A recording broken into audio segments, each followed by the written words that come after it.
From Both Sides, written by Ellen Weisberg. Part 1. I was asked on several occasions if I, or they, the medical doctors, knew how I got cancer, as though it was likely to be anything obvious that I could have avoided if I'd been more careful. I understood where the questions were coming from. People get scared when they see others fall victim to a fate that they themselves could fall victim to at any time. I completely got the fact that it was more comforting for people to hear something along the lines of, I work every day in a laboratory chock full of carcinogens and teratogens and otherwise nasty, toxic stuff. Or, I had a deplorable diet. Or, I frequently camped out near toxic waste dump sites. Or, it was something that I saw on Amazon that I really wanted, and I had ordered it special using a promo code. People seemed to want to believe that there was a driving force behind the affliction, something that I opted into, whether knowingly or unwittingly. So, having an understanding of the source of the morbid curiosity, I resisted the temptation to be snarky or defensive, and just said simply that I think cancer develops in different people for different reasons. I believe that for some, it's mostly genetic predisposition. I liked using Jughead from Archie comics, or Shaggy from Scooby-Doo analogies. Examples of characters that probably ate as much as Fat Albert, but differences in their virtual metabolism kept the first two from getting fat. We all have our inheritance of good and bad stuff inside us, dictating how our cells are going to behave over time. And maybe in some cases, this is all there is to the story. And you could live like someone with bubble boy disease and still get cancer because you tested positive for the same villain gene that caused your Aunt Fanny's lymphoma. Maybe for certain people, over time, the aging cells, which are constantly dividing and making mistakes that typically get corrected, failed to correct themselves because of a faulty DNA repair system. Or, over time, a person's immune response doesn't fend off the evildoers as well as it used to. Maybe it's mostly the result of an accumulation of hits from the environment, each one alone slightly increasing the odds of developing a malignancy and, together, creating an ominous maelstrom from which there is no escaping. The famous researcher Bert Vogelstein published a paper describing cancer as a result of random mutations. Just bad luck. All I knew, in my case, was that my mother had battled a more extensive version of the same kind of hormone-responsive cancer that I had. Except in her case, she was around 15 years older than I at the time of her diagnosis. I had also learned from cousins I'd confided in that my father's side of the family was riddled with cancer. And so I couldn't rule out the possibility that there was something of a hereditary nature making me more susceptible to it. I'd also heard many times that stress can do quite a number on the body, and as I was not exactly a type B personality, I similarly couldn't eliminate as a candidate my inability to just let things flow and be chill. All taken together, it could have been just about anything that got me to where I was, and apart from being more cognizant of what I was taking into my body and what I was doing with my body, I was at a loss as to how I could have prevented myself from getting sick. The past year for me cut deeply. It taunted me with the realization that time was getting shorter as I was moving through it. More so than ever before, I found myself dissecting and analyzing how I was spending my time and with whom I was spending it. Because of the past year, I was pulled away from the leukemia research and studies I had been dutifully doing at the bench, and had become someone else's experiment in the same cancer hospital. And in the past year, my life had changed in ways that I never expected, and knew would never reverse. That first instance of an irreversible change was one I'd find myself relaying to people over and over again, like a Vietnam War vet recounting his or her most gut-wrenching memory. I was just lying in bed with my husband, watching television, completely taking for granted the hundreds of times I'd lounged like that before without incident.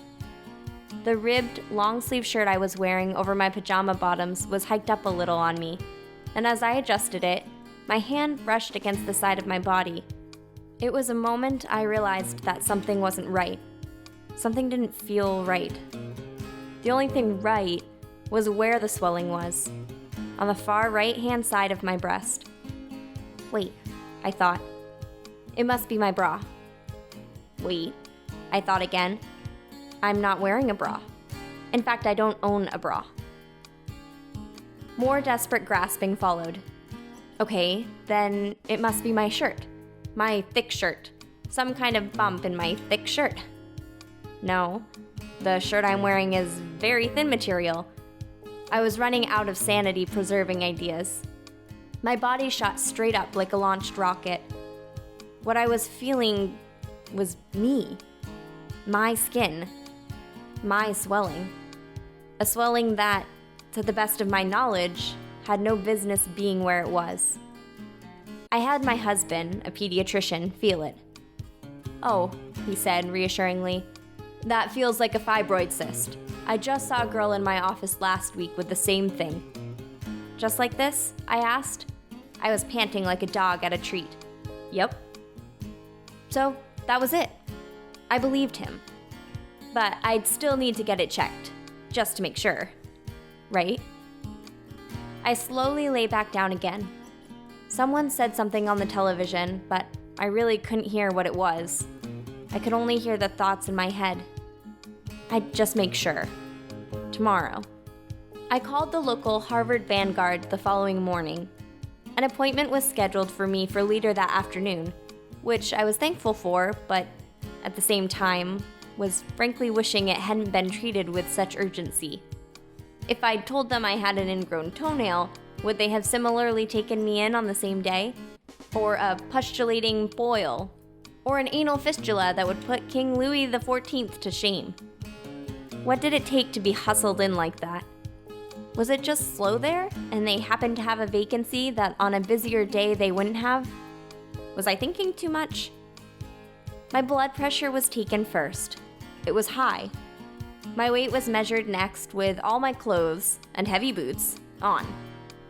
It was needling me that this information, skewed and weird, especially the high blood pressure reading, as it had always been low in previous checkups, was going to be funneled to the physician that was going to see me and give me my first assessment of what was going on. When I saw the doctor, she seemed kind-hearted and jovial, with enough smiles and chuckles during our little stretch of small talk to put me initially at ease. Then we got down to business. "Do you have a family history of breast cancer?" she asked. "Yes, my mother was diagnosed with breast cancer. It was stage 4, I said. It had spread to her lungs. How old was she? I tried to remember her exact age at diagnosis. It was her late 60s. The doctor nodded and wrote something down. She soon started examining the mass by just pressing down on it and crudely measuring its circumference with her fingertips. And I naively confided in her what my husband had said about it feeling like a benign fibroid cyst. It was then that her sense of humor really kicked in, and after a snort and a chortle that was dripping with condescension, she told me that you can't tell by just feeling it what it is. And then she said, "It's too firm to be a cyst." But didn't she just tell me that you can't tell? Never mind. The doctor told me that she would order a mammogram and ultrasound, and she would try to get this for me in a week. My first thought was, a week? I was hustled in here within 24 hours based on a flimsy over-the-phone description of who knows what, but now that it's been sized up to too firm to be a cyst by a credentialed professional, I may or may not be scheduled to come in again for up to 7 whole days. I knew enough from my own experience and training in cancer research that, biologically, at this unknown stage, a few days might not really make all that much of a difference. But psychologically, every passing day that was not focused on the problem at hand felt like an eternity. A nurse who had been standing at the reception desk and listening in on our conversation waited quietly for the doctor to leave. She then said to me in a low, reassuring tone, "They will probably be able to get you an appointment in a couple days. The radiology staff shouldn't be too busy." I waited to be called, but there was no call. It was a day later, and at the very least, I wanted to know when the mammogram and ultrasound would be scheduled. If I had to wait a whole week, I'd make sure to stock up on hard liquor. If I was going to be taken care of immediately, I would give my liver a break. So, instead of staring at the phone and trying to use my psychic energies to get it to ring, I called them, only to find out the inexplicable, damning truth that the doctor hadn't ordered me anything. Seriously? This was a true what the F moment that forced me to use as much restraint as I could to not try to physically reach through the wires and punch the person on the other end. What kept the scene from turning ugly was that I knew the receptionist I was talking to wasn't the problem. I knew that it was my laugh riot stand-up comedian of a physician that had dropped the ball and hung me out to dry for reasons that went beyond my comprehension. This was, after all, kind of an urgent matter, wasn't it? Why? I stammered. Why wasn't an appointment set up? There was an echo of dumbfounded stammering on the other end. I'm not sure, the receptionist said. Let me see what we have available. There was a few seconds of silence before she said, So, it looks like the earliest appointment I can get for you is in 2 weeks. You have to be kidding. But a nurse told me I'd probably be able to get something in just a couple of days. Oh no, the receptionist said. I don't know who told you that. We're booked. Okay. I hung up the phone, defeated. I tried to think of where the nearest liquor store was. The nurse/receptionist, whose name I learned was Lisa, called me back. We can do better, she said. I have an opening 1 week from now. Thanks, I said, my tone softer, but the dejection in my voice still irrepressible. I appreciate you calling me back and trying to get me in sooner. She called me back a third time and said, Guess what? We're in luck. I just got a cancellation for tomorrow. I was grateful for her caring and persistence, and I thanked her, this woman named Lisa that I'd forever remember as my angel from the heavens above. The image of buying a week's worth of booze to drown my sorrow was quickly replaced by an image of buying an evening's worth of celebratory champagne. I was going to get some answers, and I wasn't going to have to wait a week or longer to get them. Or so I thought. Lisa knew who I was as soon as I approached the front desk of the radiology department. I resisted the urge to hug her and made a beeline for my mammogram, where I could look forward to having my right breast squashed flat like a marshmallow in a s'more. The technician was blonde and perky and seemed hell-bent on removing the panic that was obviously plastered on my face. You look nervous, she said, her words reminding me of my very first mammogram, when my mother's battle with metastatic, hormone-responsive breast cancer was in its infancy, and I was hyper-emotional and had broken down in tears. I kept it together during all of the mammograms that followed, but my mother was very much on mind during each and every one. She motioned for me to take a look at an image she had taken. To me, this looks like a cyst. See how perfectly round it is? I had to squint to see what she was referring to, this faint outline of a circle in the midst of gray and black pixelated mess. It reminded me of the worst of the protein gels I'd run during the years in the lab, probed with a really, really crappy antibody that was an unacceptably high noise-to-signal ratio. Such a result would be considered unable to be as easily interpreted and not of publication quality. I was looking at what would be described to me later as dense breast tissue, which is difficult to see beyond.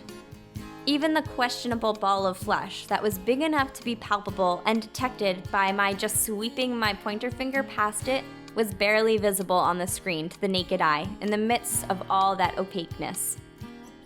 I had an ultrasound, or sonography, next. It was a fair alternative to the mammogram, with sound waves being used to read the strange swelling inside of me. The ultrasound technician was just as bubbly and friendly as the mammogram technician, and had put me completely at ease with lots of smiles and small talk. She left the room to consult with the radiologist, and I readied myself for both of them to walk back in and tell me the swelling was just as the mammography technician had said. No biggie, just a cyst.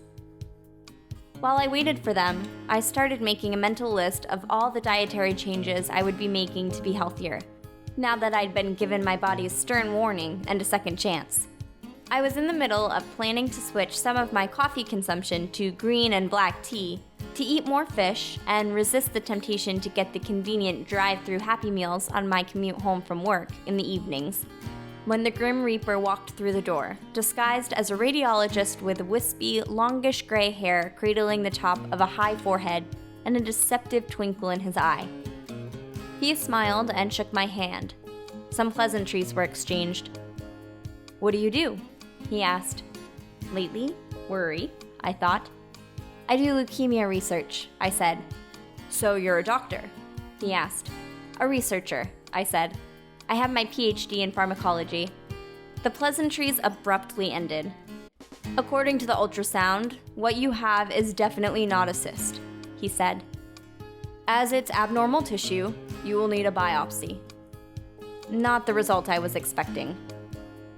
I attempted the same joke I'd been saying to anyone who would listen for the past couple of days. "I'm too busy for this," I said. "I'm sorry, but my schedule just doesn't easily accommodate being sick." The joke did not go over well with the Grim Reaper, who quipped, "I'm sure a lot of people would say the same thing." No, I thought. I was just joking. Swear. Promise. I didn't genuinely think that I was so special that I should be separated from the masses and exonerated from illness just because I was a cancer researcher and mother with time-consuming hobbies and parents with major health issues I needed to help support. And I barely had enough time as a reasonably healthy person to keep all of that in motion. I was just saying.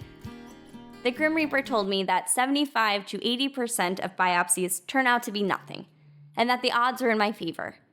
Then he added, "I realize for you it's going to be either 0 or 100%.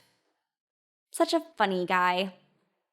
I made the mistake of trying to pry information out of him that I hoped would make me feel better. I thought back to the mammography, and the perfect circle the bubbly technician had pointed out amidst the blurry gray background. "But it's fairly isolated, right?" I asked. The Grim Reaper shook his head and said in a non-committal tone, "Now, we can't say anything based on the ultrasound. We have to wait for the results of the biopsy." More waiting. Yay. My husband and daughter and I went to a chain restaurant that evening for dinner. I picked at my meal. This did not seem to be a time for enjoyment of life or its celebration. Instead, it was a somber reminder of the sudden twists and turns life can take at any moment, especially when we are least expecting it.